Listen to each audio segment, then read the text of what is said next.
I've been grinding all my life, look, all my life. Been grinding all my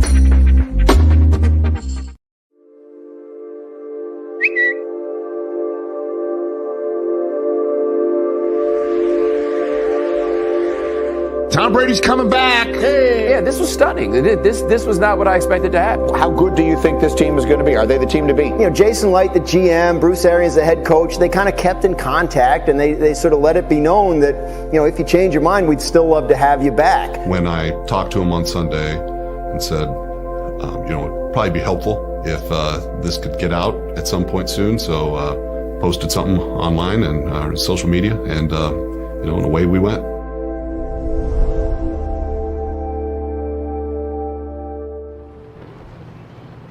You can't really put into words or quantifications what Tom Brady means to this organization and the team, but it obviously helps when you're talking to other players that Tom Brady's your quarterback. The quarterback that's coming back is not only a 7-time champion, but damn, he just threw for over 5,300 yards, 43 touchdowns, just 12 interceptions, okay? I'm coming back for my 23rd season in Tampa. Unfinished business, LFG. We were so close last year, and through all the injuries and everything, we still got there. It's that unfinished business of doing the job. Players still typically like to play where they've been. You know, a lot of these guys, they wanted to be here regardless, but having Tom come back, you know, put it over the top. Talking with Tom, and it was just like, hey, let's try to get the band back together and you know, go out and try to win football games. Tom is probably the greatest recruiter of all time, so we'll see what happens. And this is a crazy business where you find different markers to focus on that you kind of forget about it for now, what you've done, and you got to focus on what you're trying to still do and still accomplish. Stenny,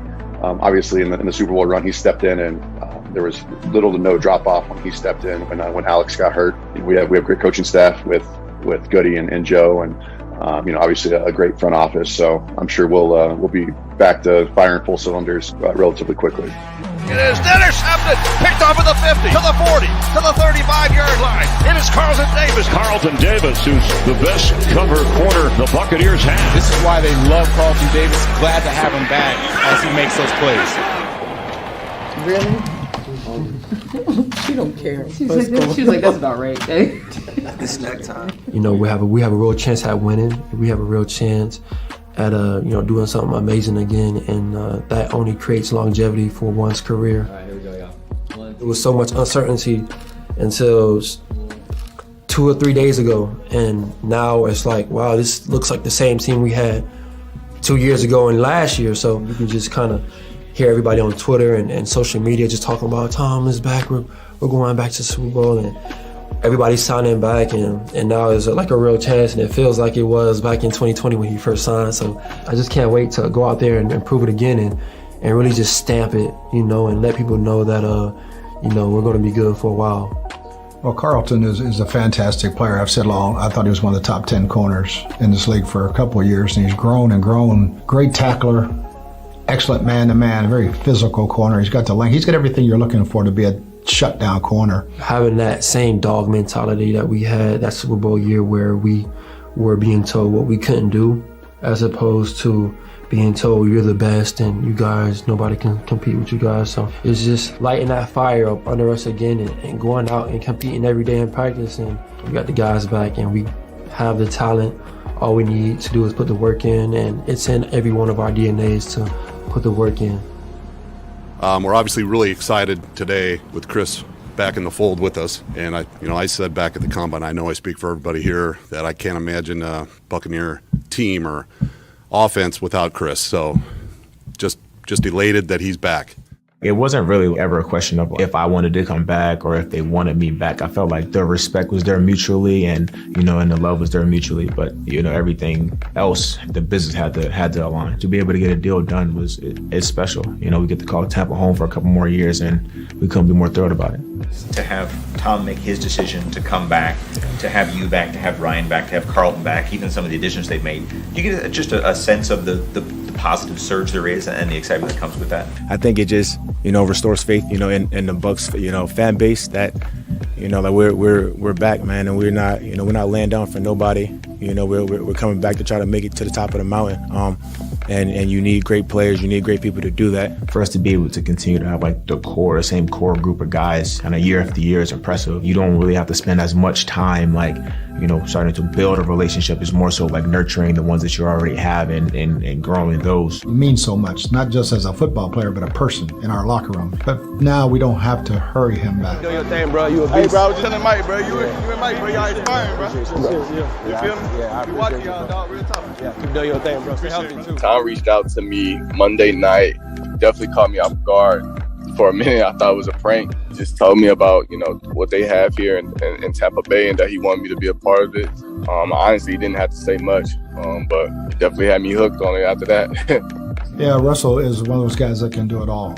And one of the main things he does is block. And they don't mention that a lot about receivers, but that's what Chris Godwin gives our offense. Our running game is good because our receivers block. I think he's a tough player. I think he's not afraid of the moment. I think he's not afraid of contact. I think, he wants to win. So I think that's going to be the first thing. But he runs really good routes. He understands how to separate from guys, in man and zone. I think Bucs fans are going to be really pleased with what they see from Russell. Now, we've been in discussions with a lot of these players, our players, well before this, and things were moving along pretty good. But it certainly helps when Tom comes back. It maybe helps speed things along a little bit and get things done a little bit quicker. Yeah, the number one thing about coming here was winning a championship.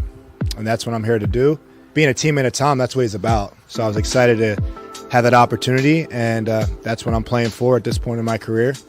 And it makes a lot of sense. It's a great organization. But I think the championship, the opportunity to go compete for that and have a talented roster around me, I'll just come in, be a great teammate, do great things in the community, and win a championship. To land in a spot like this with a winning organization and, high caliber standard, and I'm excited to be here. Shaq filled a huge void that we wouldn't have to go into the draft and say, hey, we got to draft a guard to start.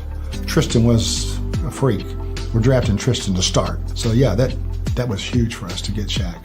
I view myself as, athletic lineman. So I was named after Shaquille O'Neal and Hakeem Olajuwon, who, like you said, were two giant centers. I'm a short offensive lineman, so I didn't get that from my namesake, but I think everything worked out well. It's good that it's not a remodel and it's just a reload. I'm glad to be a part of that.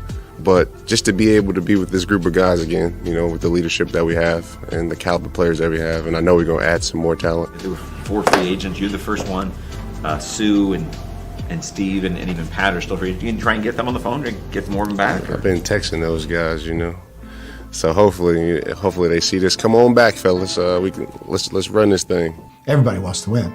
Not everybody's ready to grind it out, to do what it takes to prepare to win. We always investigate everybody that's available, and we'll just have to see how it falls.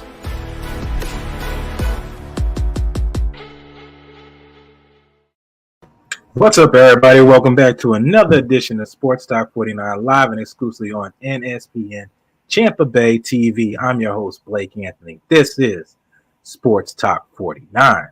Now, with all that out the way, make sure to check out Chef to You. Make sure to check that out right here. I'll play an ad right at the end if you guys are interested in that. To get on Chef to You, get your food made, prepared straight to you, and no cold food ready to go wherever you are in the 50 states in the United States. Make sure to check that out. All the stuff will be included in the description box, and I'll play it at the end for you. Also, make sure to check out the AIFA, American Alliance Indoor Football League. Make sure to check that out as well. Now, with all that being said, so much has been done in so short of a time. Tom Brady retires, doesn't retire, comes back, signs Russell Gage, trade for Shaq Mason. Leonard Fournette comes back. Chris Godwin comes back. All these guys come back. All this happens. Bruce Arians steps down. Bo, he doesn't leave the league. He just goes to take a front office position. Now, a lot's been said. A lot's going on around here. Was there rift? Was there not rift? What's going on out there? There's a lot of rumors out there saying there was a rift. Tom Brady wasn't going to return from retirement unless Bruce Arians either stepped up or stepped out. So he stepped up to the front office position.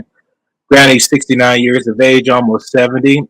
Time was coming sooner or later, but the key parts of what Bruce Arians did was set up this team with a system where it could move forward and be successful.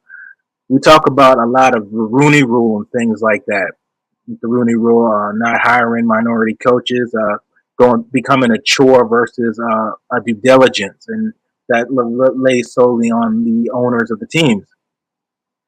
So what Bruce Arians has done something where a lot of African American coaches don't get. A system set up for you to succeed rather than to fail. And what I mean by that is, let's just start. We're talking about the Tampa Bay Buccaneers. Let's just start from the beginning. Tony Dungy not only belongs in the ring of Hall of Fame, not just because he won a Super Bowl and won a bunch of games. He turned me losing his franchise into a winning program. He was an African American coach, came in there with a team that was dismantled, changed the culture, changed everything about that team. And those are the things I'm talking about, in changing culture and changing things forward. So many people came from that coaching staff. You got Mike Tomlin, who was part of that coaching staff from Tampa for so long, Coach DBs. Head coach out there in Steelers and won a couple Super Bowls. Those are the things I'm talking about when you talk about progressing and moving forward, building a continuity, building a system within an organization to keep winning, going, hiring within. You still got so many African American coaches, women coaches on this coaching staff. The Buccaneers have shown the world that you can succeed with these things. Women as defensive line coaches. Nobody believed in Lori Locust. I was such an advocate for Lori Locust coming there. I hit her up on Twitter so many times and told her it's awesome that the things she's doing, and she's helping set the precedent for other females that want to get in there, much like the other young lady that's out there in Washington. And they're all friends. And of course, the trainer that I can never pronounce her last name on the Tampa Bay Buccaneers, strength and conditioning coach. All of them showed the world that they can make a difference. They can make a difference. They can help build and win an organization. They can help bring diversity in this league and show the world that they can move forward. Show the world that they can do stuff that people said they couldn't do. They have set their own boundaries and their own limits. Sky used to be the limit. Limit's not the sky for them no more. They set the bar high for everybody, and I'm so happy to see that all come forward, and Bruce Arians was able to set up this system. That is awesome to see all that. So much shout out to Lori Locust and all the other women, African American coaches, and everybody out there that got a chance when nobody else would want to give them a chance. With that being said, what I mean by setting up a successful system, a lot of African American coaches and white coaches as well, but mostly African American coaches, they get set up in systems that aren't. It's a crap show when you get out there. You go out to teams like Jacksonville where it's in disarray. You go out to the Chargers before when it was disarray.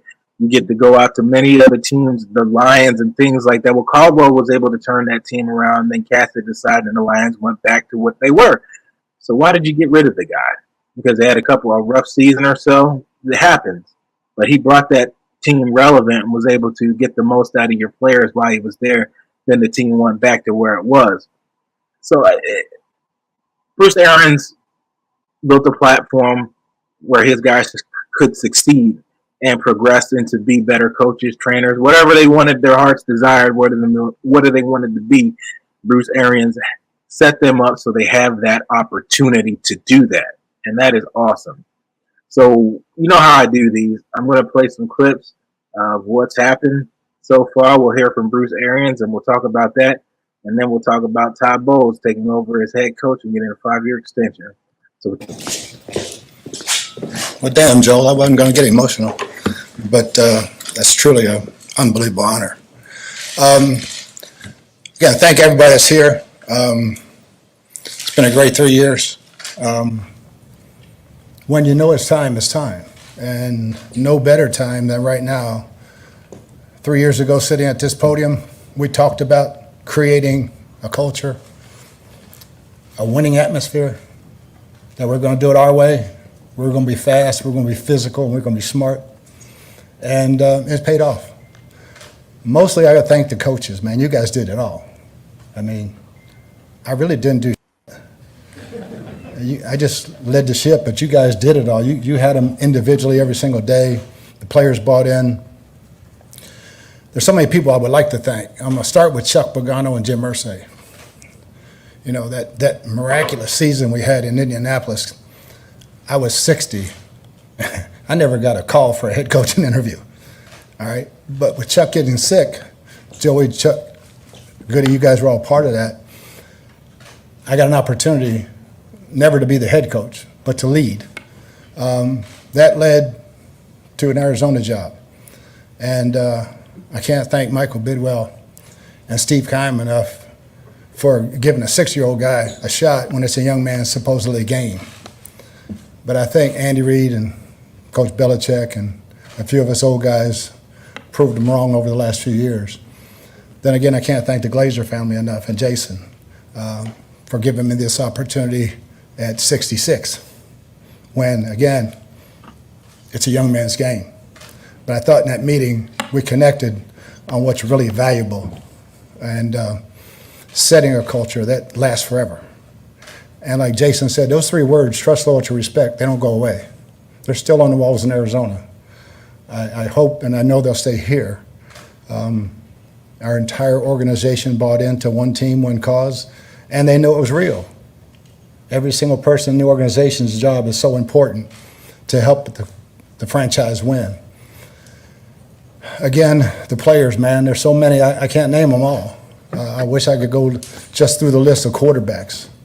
But it's been an unbelievable ride. I'm extremely excited about the future, what the future holds for this franchise and for me. Number of people have already asked, why are you stepping away from a chance to go to the Hall of Fame and win another Super Bowl? Because I don't give a shit about the Hall of Fame. Succession is way more important to me. This has been my dream for a long time. Guys that know me, they knew I wanted one of my guys to take over. And that's more important to me than anything. And have a place where I could go and be welcomed back. And obviously, I have a job now, and I kind of love the title's pretty good. We'll figure out what the hell it means soon, but but it's pretty damn good. And I get to stay and have the relationships that I love. And I couldn't turn it over to a better person. Been together, boy, I hate to say how many years, age both of us, but Todd's going to do a great job. And whatever everybody needs, Jason, Joel, Darcy, Todd, whatever my title means, I'm there. And again, I can't say thank you enough to the coaches and the players, man, for just being outstanding and buying in and believing the I threw out there. And it's been a great ride. Thank you. You can stay up there for a moment. We're going to go ahead and open it up to a brief Q&A portion. If you can just raise your hand, a microphone will be extended.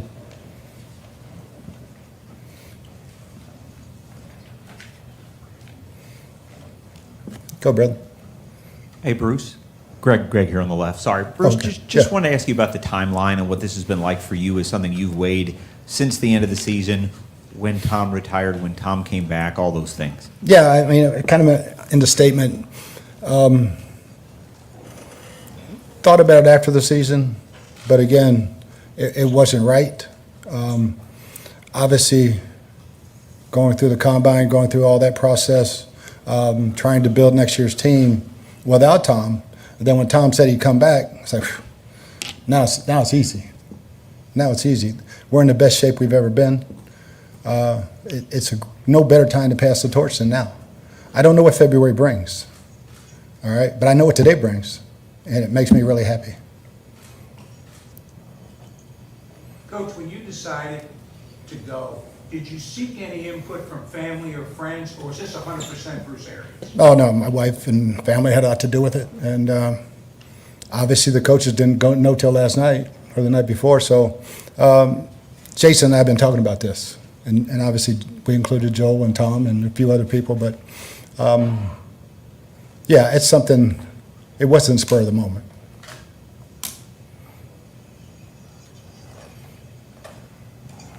Bruce, congratulations on the honor about being in the Ring of Honor and for all that you've accomplished here. I know you and Todd have got a long-standing relationship. You've shared some advice with him publicly. What type of advice would you give for Todd Bowles here in Tampa in his second go-round as a head coach? Just be yourself, because that's plenty good enough.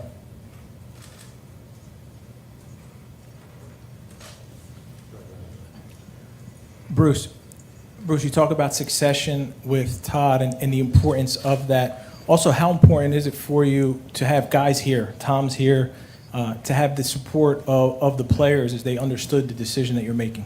Yeah, it's extremely important. I know a lot of guys were shocked. I got a chance to talk to a few of them beforehand. Yeah, if there's one thing I know, our players have my back. Bruce, I know you've been thinking about this for a while, but can you narrow it down to when you kind of said that's it? You told Christine that's it. I know you were at the Breakers on Sunday. What was the moment that it was finalized?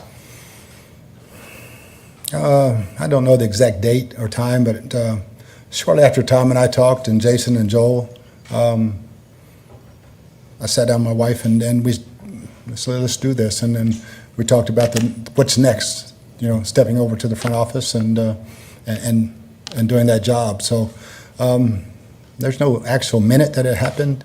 It was building. I felt very comfortable after talking with Tom that the franchise was in great shape.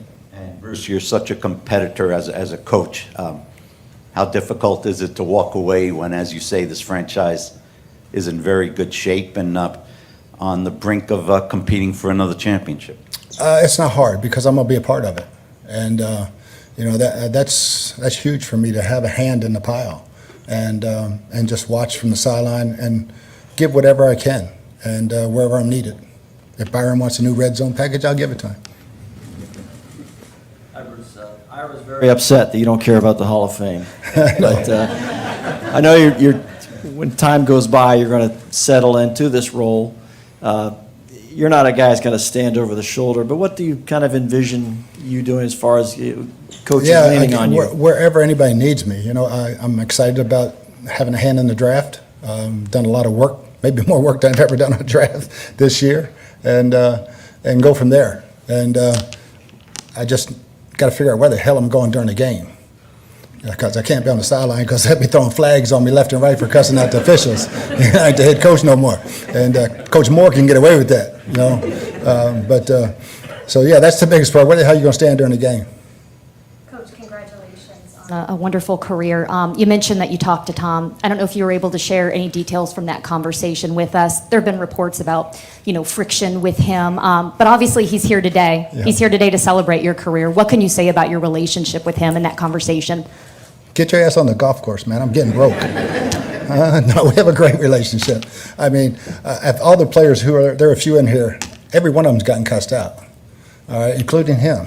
So that's just part of me, So there's nothing new, but we have a great relationship. I mean, as soon as he retired, I think we text every week. Hey, where you at? What are you doing? When you going to play golf? When you getting back down this way? And so people got it right. I mean, and it couldn't be further from the truth. Bruce, here, congratulations on your new role. When we talked to you at the Combine, you were so excited about this upcoming season. You were even talking about some of these younger guys, whether it's Gabbard or Trask. Did it change between the Combine and now your decision to step away? Yeah, because at that point in time, I had to be excited. It was about building this next team, and every year is different. A lot of it changed when Tommy decided he was coming back, and so then it was, hey, it's time. It's time to pass this torch. Coach Todd played for you at Temple. Did he show signs of leadership and possibly being a head coach back then? Yeah, and until he broke his damn wrist. We had the best game plan to beat Penn State's ass. He jumps up in practice and breaks his damn wrist, and we had to put a walk-on in his place. And but no, he's been the brightest guy I've ever coached. And you know, I think he, as a player coach, Byron as a player coach, they just had it. You knew they had it. He loves telling a story about when I told him, hey, you might want to think about getting in coaching because I don't think the NFL's in your future. And he went and played 10 years and got a couple Super Bowl rings. That's how good of an evaluator I am, you know. But no, it was always in the cards. Hey, Bruce, in all of, over here. Where are you? Oh, wait. Oh, I'm there over it is, here. there. Hey, in all of this, in the last couple of weeks, or I guess when it started to creep into your mind that you might do this, what was the most challenging part of this process? And when you have to turn the chapter and go on to the next page, what's the toughest part? Yeah, the hardest part was keeping it secret. And, you know, and thank everybody that did that knew. There weren't very many. But, yeah, just the last couple of days, you know, letting the players know, letting the coaches know, letting the nation know. But again, I couldn't be any happier right now. Okay, we've got time for two more. Bruce, you mentioned over here succession, how important that was to you. But on your staff, you have a handful of guys that could potentially be head coaches currently. When you were able to assemble the coaching staff upon your original hiring, was that a discussion that you and Todd had? Was that something that you had understood between the two of you that at some point you had hoped to give it specifically to him? No, because I really thought he was going to be a head coach after the Super Bowl and then this past year. So it's long overdue. Just that, you know, watching the hiring process this last year and Byron going through what he did and Todd, very fortunate for me that we could do it today. And but yeah, we do have an unbelievable coaching staff. We've got at least 4 or 5 guys and maybe 6 or 7 young guys that I think will be head coaches in this league one day. Coach, what are you proudest of in your coaching career, and what are you going to miss the most? Players, you know, every day cussing them out and hug them later, you know. That's just been who I have been forever, and that's what I'm excited about because I'm not walking away from that. I get to keep that part, and I can walk through the locker room right now and it won't be the police, you know. The guys are back there laughing, but I walk through anyway. So I'm looking forward to that part of it. The cigar in your pocket, sir, is that for a celebration today, or? Yeah, but it's a special one because this was my Christmas present from the coaches. I got a whole case of them. And if you notice, the label said no brisket, no biscuit. Okay. Thank you very much, Coach. Thanks, guys. Hey, one other thing. It's been great working with you guys in the press. You've been fantastic. All over the country. All right? Florio, you can write what you want. It's okay. Thank you, Buccaneers.com, for that great interview. Yeah, Bruce Arians, everybody. He said everything there. I'd rather play clips and then talk about them later. The system has been laid out. It's there. He like he said, he was just there to step in when he needed to step in. The system was already pretty much in place. He really didn't want to touch the Rooney Rule. That's why I talked about it earlier. The way the system is, these guys didn't get a shot at getting a head coaching job, and when they were given when they're given opportunities, it's places that are dysfunctional. So it was a good thing they stayed home. When a system that they already know and a system that they've been running together and know everybody's job responsibilities and things like that before they go into it. So with all that being said, with Bruce Arians moving forward into his office position, let's talk about Todd Bowles and some of the questions he was asked and what he thinks going into his new coaching regime for his second round as a head coach. You know the question a lot of fans out there want to ask you. What happened on the last play against the Rams? What was up with that? We blew it. What do you say? Including the coaching staff? Including the coaching. Anytime a play goes wrong, it's the coaching staff and the players. A player can't, if you call it right and they execute it right, it's a great play. If they execute it wrong, it's a bad play. You should change the call when you execute it wrong. You should change the call when you call it wrong. When you call it right, it's one play. We had plays in the first half that I thought were far more important of losing that game than that last play. You're trying to win the game. You're not playing to. You try to sit back there and let Stafford have all the time in the world in crunch time. Are you trying to win, or are you trying to see if he can get in field goal range and go? And, you know, Sean had just fell down the play before, and Cooper caught the big gain, and the pressure didn't get there. We were trying to win. I will never apologize for trying to win. And if I didn't call zone and he got the play off, you say, I should have blitzed. We blitz all the time. How come we didn't blitz? And that's part of football. That's coaching. You have to learn to make peace and live with that. Do you forget it? Never in life. I can remember a lot of plays, bad plays as a player and as a coach. I can remember the touchdown passes I gave up when I played for the Redskins. It was 3, and I can remember all 3 of them. So, you know, this play will be another one of those things, but that cannot stop you from being you. You go back to the drawing board, you see how you can get better as a coach and how you can teach you better as a player, and you move on, and that's the only way you can have growth. I can't come in the first day and say, you blew this play from last year, that's why you're not, that's unrealistic. And, you know, we were trying to win just like everybody wanted us to win. It didn't happen, so, you know, that's all I can tell you. Todd, speaking That's all you can tell you. Well worded. He said exactly it. You can't go off of last year. You play to win the game. You don't play not to lose. And you're going to be sorry for trying to win the game, and that's what he was trying to do. He's exactly right. The pressure didn't get to Stafford on that play. It's unfortunate. Sean Murphy-Bunting fell down.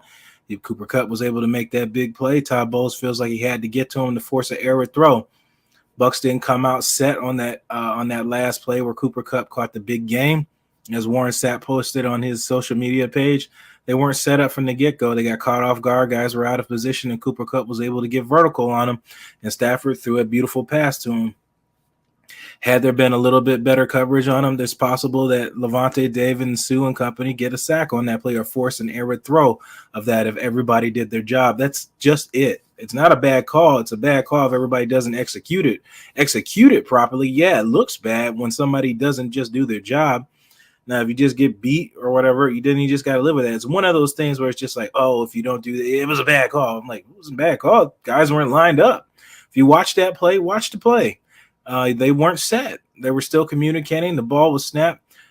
Some of the guys weren't in their ready position, and the offensive lineman already tapped, and Stafford had already lifted his leg, and the guys were still getting set up on defense. That's on the Bucs, the players. I think the call was fine. I think the call was right. They just weren't set for the play that play.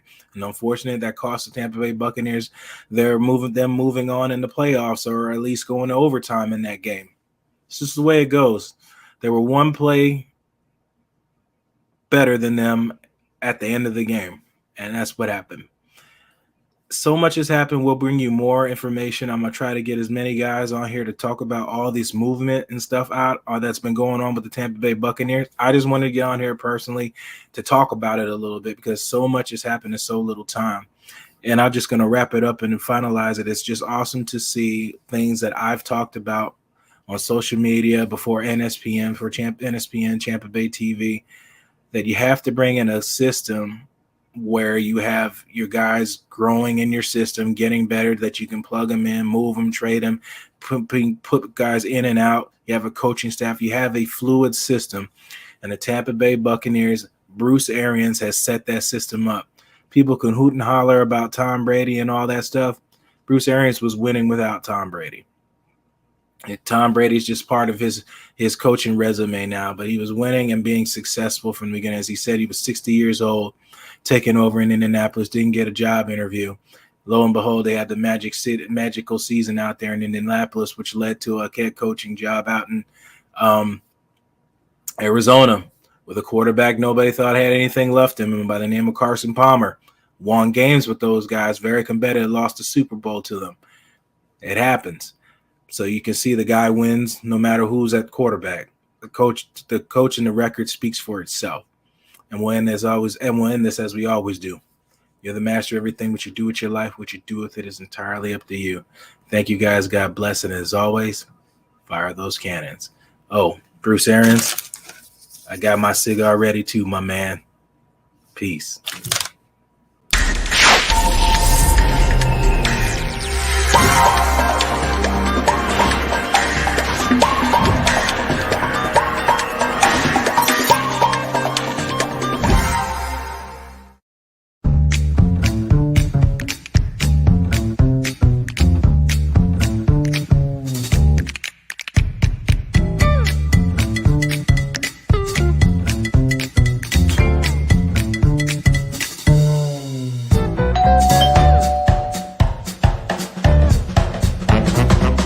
having a huge party? Nope, just me. Get delicious cuisine from the country's best chefs delivered right to your door with the click of a button.